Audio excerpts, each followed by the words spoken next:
صلی اللہ علی محمد۔ کہ ایوب یہ بتاؤ دکھ اچھے کے سکھ؟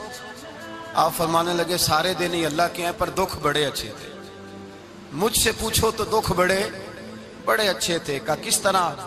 تو حضرت ایوب فرمانے لگے جب میں بیمار تھا تو 24 گھنٹے میں ایک دفعہ میرا رب میرا حال پوچھا کرتا تھا۔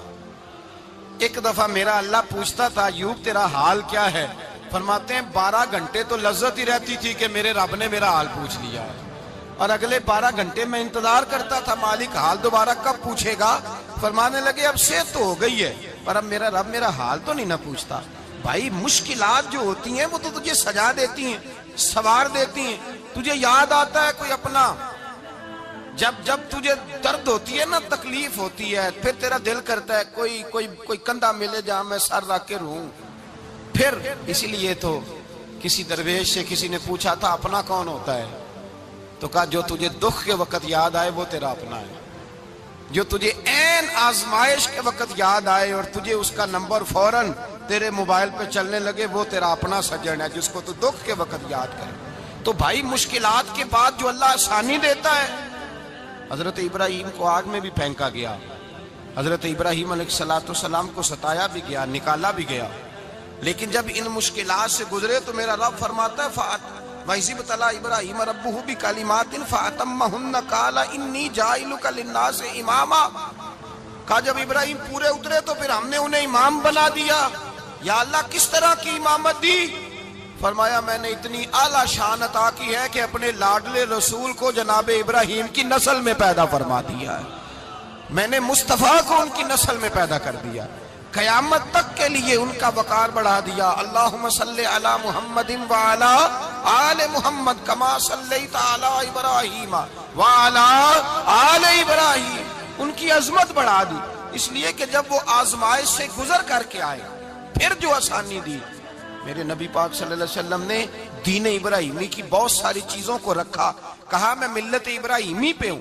جب کوئی مشکلات کو عبور کر کے آتا ہے، جب کوئی تکلیفیں سہ کر کے آتا ہے، اس کے لیے جو اجر ہوتا ہے، اس کے لیے جو پھر اللہ کتنی ذرا بڑی توجہ کیجئے گا۔ لوگ سمجھتے ہیں فلاں آدمی مشکل میں ہے تو شاید مشکل میں ہی رہے گا، فلاں آزمائش میں ہے تو شاید میرا اللہ فرماتا ہے ایک مشکل دے کے میں 2 آسانیاں بھی دوں گا۔ تم مشکل دیکھ رہے ہو، مشکل نہ دیکھو، وہ جو اس کو بعد میں آسانی آنے والی ہے، اور ڈبل جو میں اس پر نعمت کرنے والا ہوں اس کو دیکھو۔ حضرت یوسف کو بھائیوں نے کنویں میں ڈال دیا تھا، اور جب کنویں سے نکلے تو مصر کے بازاروں میں بکے، اور پھر زلیخا نے الزام لگایا تو حالات بگڑ گئے، حضرت یوسف کو جیل جانا پڑا۔ کتنی کٹھن زندگی تھی، لیکن میرے مالک کو کچھ اور ہی منظور تھا۔ کنویں میں گرنے والے، بازار میں بکنے والے، جیل میں جانے والے، الزام لینے والے جناب یوسف کو رب کریم نے اسی مصر کا بادشاہ بنا دیا، اللہ پاک نے اسی مصر کا حکمران بنا دیا۔ یاری تیری سونا ہے پر ازمیشاں تیریاں اگ، اے سونا پرکھیا جاوند آئی پہلو نال اگاں دے لگ۔ اس کے لیے تھوڑا سا جتن کرنا پڑتا، تھوڑے کٹھن حالات سے گزرنا پڑتا، تھوڑی آزمائشوں کا روپ دیکھنا پڑتا۔ ہم چاہتے ہیں کہ ہمیں چھیڑے کوئی نہ کوئی تکلیف نہ آئے، کوئی آزمائش، یہ ہو نہیں سکتا میرے بھائی۔ نامی کوئی بغیر مشقت نہیں ہوا، 100 بار جب عقیق کٹا تب جا کر نگی ہوا۔ ہم چاہتے ہیں کہ ہمیں کچھ بھی دقت نہ آئے، مشکلات نہ آئے، اور مشکلات تو انسان کو سنوارتی ہیں بھائی، وہ تو نکھارتی ہیں۔ کبھی پوچھا کرو جا کر کے کسی گندم کے دانے سے کہ تو کہاں سے ہو کے آیا ہے، کہاں سے نکل کے آیا ہے، تو وہ بتلائے گا کہ بڑے مشکل مراحل سے گزرا ہوں، اور پھر اللہ نے مجھے طاقت دی ہے کہ میں انسان کے وجود کا حصہ بناؤں۔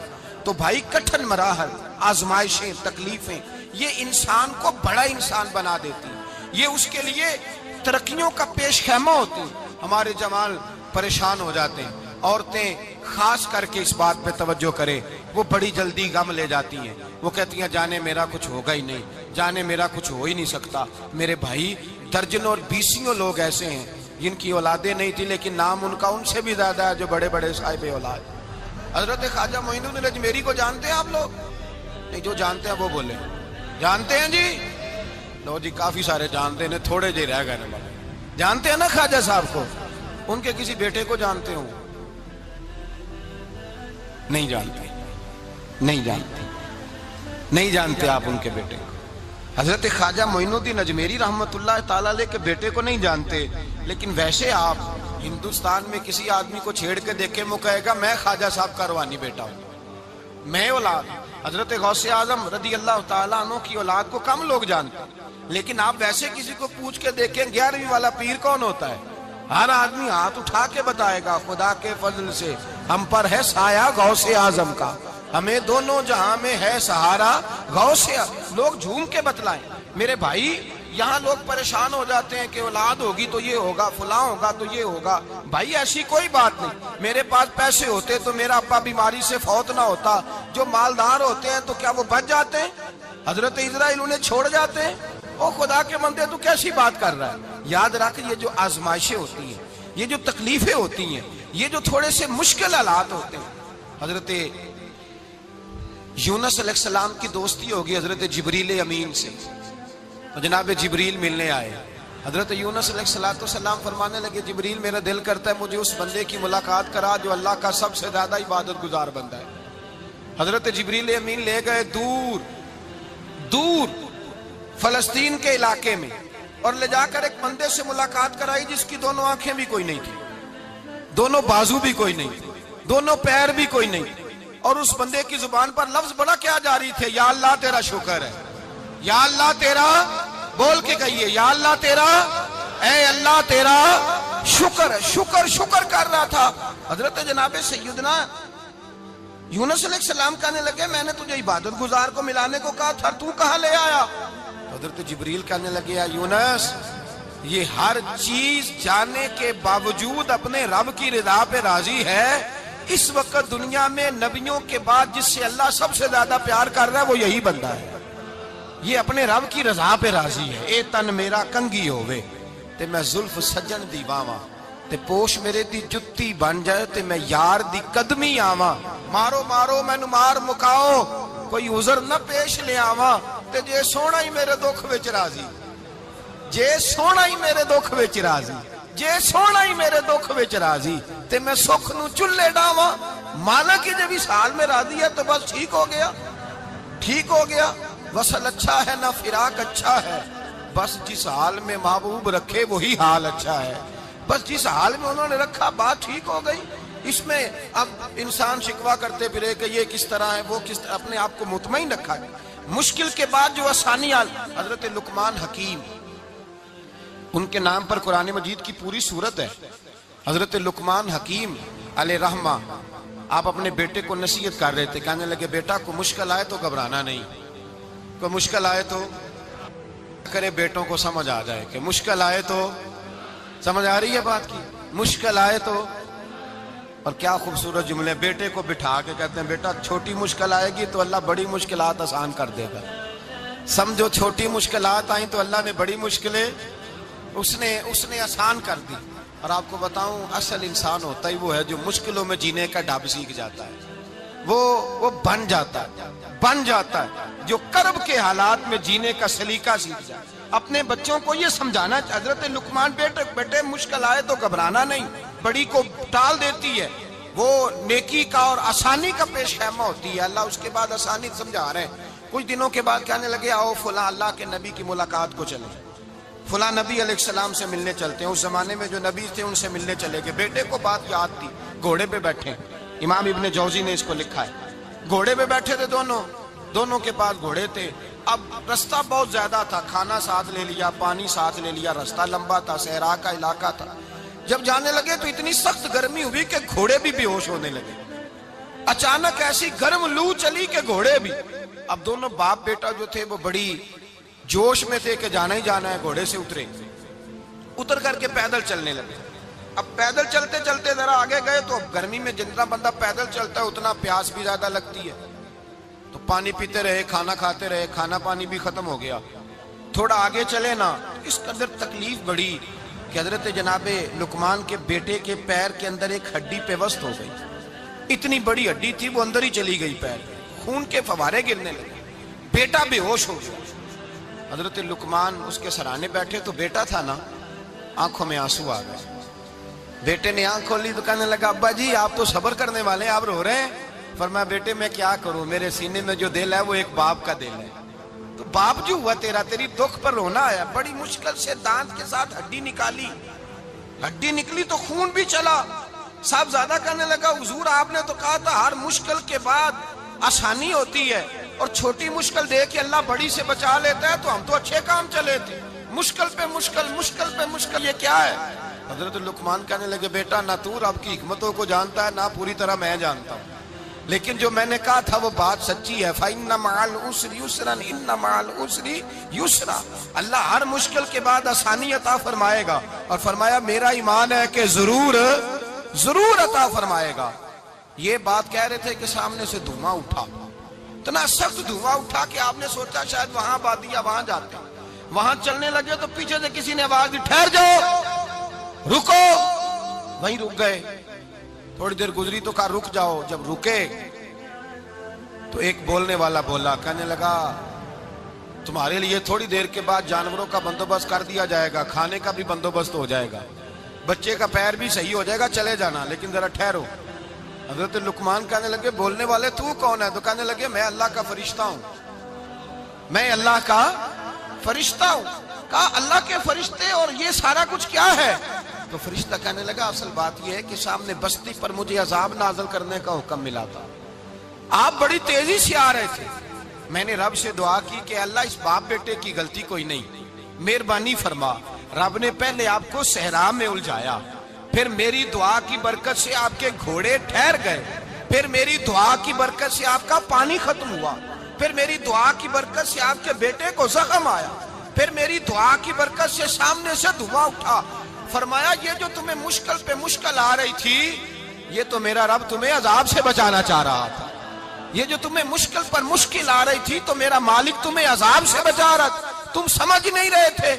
حضرت لقمان نے بیٹے کی طرف دیکھا تو بیٹے کہنے لگے ابا جی بات بالکل سچی ہے، افضل الذکر لا الہ الا لا الہ الا، اور پھر پڑھنے لگے حسبنا اللہ و نعم الوکیل نعم المولا و نعم النصیر۔ یہ ورد ہونے لگے۔ بھائی جب تجھے مشکل آتی ہے، آزمائش آتی ہے، تو اس وقت سمجھتا ہے پتہ نہیں میرے ساتھ کیا بننے لگا ہے۔ اللہ تبارک و تعالیٰ چھوٹی مشکل دے کے تجھے بڑی سے محفوظ رکھتا ہے، چھوٹی بیماری دے کے تجھے بڑی سے محفوظ رکھتا ہے۔ بلکہ میں ایک دفعہ ایک تکلیف میں، ایک آزمائش میں مبتلا ہو گیا، تو میں نے اپنے حضرت سے کہا کہ حضور سارے دکھ کٹھے ہی آ گئے، کیا کیا جائے؟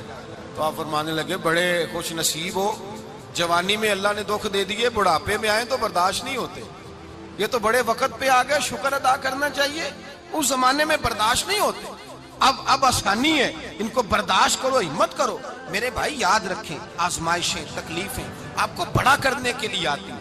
ہم آزمائش کو برا جانتے ہیں، دکھ کو برا جانتے ہیں، دکھ تو بڑے پیارے ہوتے ہیں، یہ رونے کا سلیقہ سکھاتے ہیں، یہ اللہ کو منانے کا طریقہ سکھاتے ہیں، یہ مسجد میں جانے کا۔ وہ جو سکھی بندہ ہے نا، سکھی، مجھے ایک صاحب کہنے لگے دو قسم کے لوگ مدینے سے آتے ہیں، مدینہ شریف پوچھنے لگے، کہنے لگے حضرت جی دو قسم کے بندے ہیں، کچھ واپس جاتے ہوئے تڑپ رہے ہیں، کچھ تصویریں کھینچ رہے ہیں رخصتی کے وقت، فرق کیا ہے؟ تو میں نے کہا وہ جو تصویریں کھینچ رہا ہے وہ امیر آدمی ہے، اسے پتا ہے کہ میں پھر ٹکٹ لے لوں گا، مہینے کے بعد پھر آ جاؤں گا، اور یہ مدینہ چھوڑتے ہوئے تڑپ رہا ہے، یہ کوئی غریب ہے، یہ کہہ رہا ہے پتہ نہیں دوبارہ موقع ملے کہ نہ ملے، یہ دکھی ہے، یہ آزمائش میں دکھی۔ سکھی بندہ تو مکے جا کے نہیں روتا، وہاں بھی کھڑا ہے، ڈٹ کے کھڑا، دکھی کوئی نہیں تو روئے کیسے؟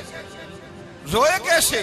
دکھیے دی گل دکھیا ہی جانے، دکھیے دی گل، کیا خوبصورت لفظ ہے میاں صاحب کی، اور لفظوں میں حسن دیکھے، کہنے لگے دکھیے دی گل اے دکھیا ہی جانے، تے سکھیے نو کی خبراں، تے یار جنہاں دے موت نے مارے روندے نہیں تک تک قبراں۔ یہ مشکل مرحلہ ہوتا ہے، جب انسان تکلیف میں ہوتا ہے پھر اسے احساس ہوتا ہے، اور تکلیف والے کو ہی تکلیف والے کی تکلیف کا احساس ہوتا ہے۔ جب آپ کو اللہ مشکل دیتا ہے تو سمجھ لیں رب آسانی دینا چاہ رہا ہے، جب تیز دھوپ آتی ہے تو سمجھ لیں اللہ گرم ہوا گزار کے ٹھنڈی بارش برسانا چاہ رہا ہے، اور جب چاروں طرف سے گھٹن ہو، پنجابی میں کہتے ہیں گما لگ جائے، تو پھر سارے بول کے کہتے ہیں اب جو طوفان آئے گا وہ سخت ہی آئے گا، اس لیے کہ گھٹن جتنی زیادہ ہوتی ہے پھر فضل بھی اتنا۔ جن لوگوں نے تکلیفیں زیادہ سہی تھی رب نے عزتیں بھی زیادہ ہی عطا فرمائی، جن لوگوں نے تکلیفیں زیادہ سہی نہ انہیں اللہ نے درجہ بھی حضرت بلال حبشی نے بڑی تکلیف سہی، مارا کرتا تھا امیہ، بڑا مارتے تھے، اتنا مارتے تھے کہ موٹے، آپ نے کبھی دیکھے ہیں دیہاتوں میں موٹے موٹے پائے ہوتے تھے چار پائیوں کے، موٹے موٹے پان کی چار پائیاں اور بڑی چار پائیاں کافر بچھا کے بیٹھ جاتے اور حضرت بلال حبشی کے پیر ان کے نیچے رکھ دیتے، ہاتھ ان کے نیچے رکھ دیتے، آگ لوہا گرم کر کے اس کے اوپر ننگے بدن لٹا دیتے۔ مکے نے بڑی آزمائشیں دیکھی، پھر اسی مکے نے، مدینے نے عجیب رنگ دیکھا کہ میرے نبی معراج سے واپس آئے اور حضور نے عظمت دی، فرمایا بلال یار تیرا بڑا مقام ہے، تو مدینے میں چل رہا تھا اور میں جنت میں تیرے قدموں کی آواز سن رہا تھا، کتنا تیرا مقام ہے، کتنا تیرا درجہ ہے، میں وہاں تیرے چلنے کی آواز سن رہا تھا۔ حضرت ابو بکر صدیق رضی اللہ تعالیٰ عنہ نے اس زمانے میں حضور کی نوکری کی جب دوسرا جانثار کوئی نہیں تھا، سارے لوگ تانے دیتے، کہتے ابو بکر تو اکیلا ہی سیانا ہے، سارا مکہ مخالفت کرتا ہے، تو جان ہی نہیں چھوڑتا، سارا زمانہ مخالفت کرتا۔ ابو بکر صدیق نے مال بھی دیا، جان بھی دی، شہزادی حضرت عائشہ بھی دی حضور کی خدمت میں، ہر چیز لٹا دی۔ دنیا کو پتا اس دن چلا جس دن میرے رسول پاک صلی اللہ علیہ وسلم مسجد نبی میں بیٹھے تھے، درجنوں صحابہ تھے، حضور نے فرمایا ابو دردہ کو تو بلاؤ۔ جناب ابو دردہ حاضر ہوئے تو کہتے ہیں حضور کا چہرہ دیکھا تو ناراضگی ہے چہرے پہ، میں نے دیکھتے ہی کہا حضور آپ مجھ سے ناراض ہیں؟ حضور نے فرمایا ہاں میں ناراض ہوں۔ جب یہ لفظ کہے تو میں کانپنے لگا، حضور ناراض ہو گئے؟ میں نے کہا یا رسول اللہ میری غلطی۔ تو نبی پاک نے فرمایا تو میرے ابو بکر کی عظمت نہیں جانتا؟ حضور جانتا ہوں۔ حضور کیا ہوا؟ نبی پاک نے فرمایا کل تو گلی میں گزر رہا تھا، ابو بکر بھی گزر رہا تھا، تو نے سوچا ہی نہیں تو میرے ابو بکر کے آگے آگے چل رہا تھا، یہ خیال ہی نہیں آیا، تجھے پتا نہیں کہ جس نے میرے ساتھ نیکی کی میں نے بدلہ چکا دیا ہے، ابو بکر کا بازو تھام کے اللہ کی بارگاہ میں لے جاؤں گا، میرا رب بھی اسے بدلے عطا فرمائے گا۔ یہ عظمت، یہ شان، یہ بلندی اور رفعت مشکلات سے گزرنے کے بعد ملی۔ میرے نبی پاک صلی اللہ تعالی علیہ وسلم کے ساتھ مولا کائنات شیر خدا حضرت علی نے 9 سال کی عمر سے وفات شروع کی اور تا دم آخری حضرت علی نے وفا کی مصطفیٰ سے، کٹھن مراحل سے گزرے، کٹھن مراحل سے۔ حضرت علی کہتے ہیں میں ہر جنگ میں، ہر جہاد میں ساتھ تھا، پر جس دن مکے اور مدینے سے آنے والوں کو حضور بھائی بھائی بنا رہے تھے، مہاجر اور انصار کو بھائی بھائی بنا رہے تھے، فرماتے ہیں میں تنہا کھڑا تھا، کوئی کسی کا بھائی بن گیا، کوئی کسی کا بھائی بن گیا، میں اکیلا کھڑا تھا اور میں سوچ رہا تھا کہ یار میں کدھر جاؤں۔ کہتے ہیں میں اس حد تک آیا کہ میرے آنسو بہنے لگے، لیکن میری مشکلات کو آسانی تب ملی جب مدینے کے چاند دھیرے سے اٹھے، میرے قریب آئے، میرا بازو تھاما اور فرمایا علی باقی سارے بھائی بھائی بن گئے ہیں، انت اخی فی الدنیا والآخرہ، تو میرا بھائی ہے، دنیا میں بھی میرا بھائی ہے، قیامت کے دن بھی میرا بھائی ہے۔ حضور نے اعزاز دیا اور غدیر خم کے موقع پر حضرت علی کا بازو تھام کے کھڑا کر کے حضور نے فرمایا من کنت مولا ہوں فہذا علی مولا، فرمایا جس کا میں مولا ہوں اس کے علی بھی مولا ہے۔ محبوب پاک سید عالم صلی اللہ علیہ وسلم نے جن لوگوں نے مشکلات برداشت کی پھر ان کو اعزاز ملا، ان کو درجے ملے، ان کے لیے جو آسانی۔ حضرت عثمان غنی نے صحابہ میں سب سے زیادہ مظلومیت کاٹی، سب سے زیادہ مظلومیت، 40 دن پانی بند رہا، کھانا بند رہا، تکلیف اور آزمائش کا وقت ہوا۔ امام جلال الدین سیوطی رحمت اللہ تعالیٰ علیہ الحاویل الفتاوی میں لکھتے ہیں، کہتے ہیں جب حضرت عثمان غنی پر کھانا اور پانی بند تھا، ایک شام حضرت عبداللہ بن سلام ملنے گئے، اس شام، اس صبح جس شام حضرت سیدنا عثمان غنی شہید ہوئے، جناب عبداللہ ابن سلام کہنے لگے عثمان تیرا کیا حال ہے، کس پوزیشن میں ہے؟ تو کہتے ہیں جناب عثمان غنی کہنے لگے عبداللہ آج میں بڑا سکھ میں ہوں۔ کہا 40 دن بیت گئے، کھانا نہیں آیا، پانی نہیں آیا، تو آج کیوں سکھی ہو؟ فرمانے لگے آج مدینے کی سامنے والی گلی میں نے مصطفیٰ کا دیدار کیا ہے، اور نبی پاک صلی اللہ علیہ وسلم نے فرمایا عثمان اگر تو کہے تو تیرے لیے پانی کا بندوبست کر دیا جائے، تیری مشکل آسان ہو جائے، اور اگر تو کہے تو تیرے لیے وہ آسانی کی جائے کہ آج تو میرے پاس آ کے روزہ افطار کر لے۔ تو حضرت عثمان غنی کہنے لگے میں نے مصطفیٰ سے عرض کیا حضور مجھے یہاں کا سکھ نہیں چاہیے، مجھے وہ آسانی چاہیے جو آپ کے پاس افطار سے ملے گی۔ فرمانے لگے آج میں رخصت ہو جاؤں گا، افطار رسول اللہ کے پاس کروں گا، حضرت عبداللہ ابن سلام فرماتے ہیں پھر اس شام حضرت عثمان شہید ہو گئے. لوگ کہنے لگے عثمان شہید ہو گئے, اور میں کہنے لگا نہیں, انہوں نے جا کے نبی پاک کے دسترخوان پہ روزہ افطار کر لیا ہے. روزہ افطار بھائی. پھر بعد میں جو آسانی ملی ان لوگوں, جو ان لوگوں کو درجات نصیب ہوئے,